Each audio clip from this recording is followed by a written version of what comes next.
Hello there. Welcome to another episode of Juan on One Coaching. Here's where we believe we not only have the right to control our lives, we deserve to create them. My name is Juan, and I guess by now you should probably figure that out.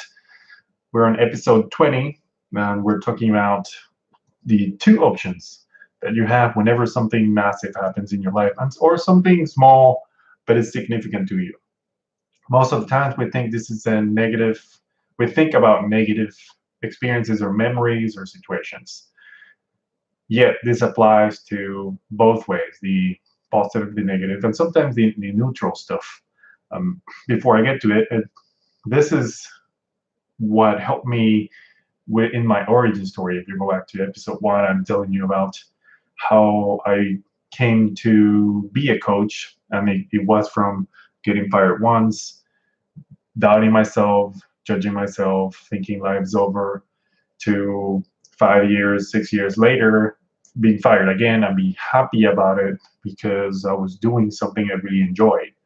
And that process wasn't going to be able to happen without this specific situation or law in the 15 Invaluable Laws of Growth book.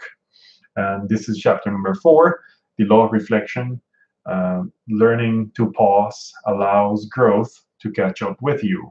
Learning to pause allows growth to catch up with you. And this is all about reflection. If I didn't sit down to really think about my past and what happened in order for me to get fired the first time, I wouldn't have been able to discover what I was really meant to do, which is something like this. You and I having a conversation, me sharing my experience, and hopefully helping you see a different perspective and how to reflect on your life. And the only reason I was able to discover these through memories and kind of connect the dots between the three and figure out that I was succeeding because I was following what somebody else wanted me to do, and then I failed doing that.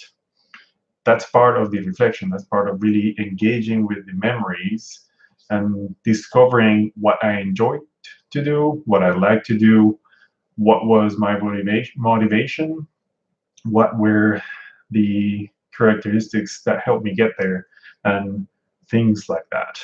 And that's the power of reflection. Sometimes we just have to slow down just for a tiny bit to allow our mind to process what's happening or what has happened before. And it's okay if you don't do it right away, but for the most part, you are going to need to sit down and find a thinking place. And this is where these two options come. It doesn't matter what you think about. Maybe you go to a very strong negative memory or a very positive one. I'll let you choose which one you want to go through. And there are two options that the book mentions here. This specific event can be a life marker or a life maker. A life marker or a life maker. Both don't necessarily imply negative or positive. This is not about that type of situation. It's just you can simply have an event be that, just an event, a point in your timeline that simply happened, a memory that makes you feel good or bad, and that's it. It's just a data point that's there. Or it could be a life maker, something, an event that not only triggers an emotion, but it also allows you to discover more about yourself, the world around you, and the people you're hanging out with. And that the difference between the two, having an event be just an event versus having that same event teach you life lessons and transferable skills, it's all about reflection.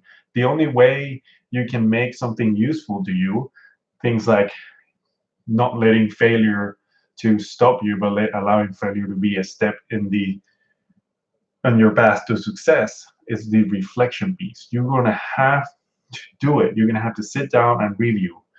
these events, learn what was happening, what were you thinking, who were you interacting with, what were the circumstances of the environment, and what were you trying to do, what worked, what didn't, what was your energy, what was the pace, what was your mental state at that specific moment. All those things are going to help you understand what to apply in the future and what to technically ignore or let go, or help you filter things out that you don't want to get into because you're not necessarily good at it and your talent stands on something else. All that stuff comes from reflection. What's funny about reflection is that we use it a lot when we're at work, when we're doing like project plans, when we're thinking about how to best execute a specific project. We start brainstorming ideas, we start reflecting on what could happen. We play a lot of what if scenarios, but for whatever reason, we don't apply the same technique to our past. Maybe we don't want to relive it. Maybe we just choose to kind of like ignore it and move on. But the fact is this: if you don't take the time to reflect on these experiences, these moments that caused a specific emotional reaction, whether that's positive or negative, you are going to repeat these specific situations and don't even notice. You keep repeating the lessons because if you don't reflect on them, life has a way to keep showing you the lesson until you actually get it.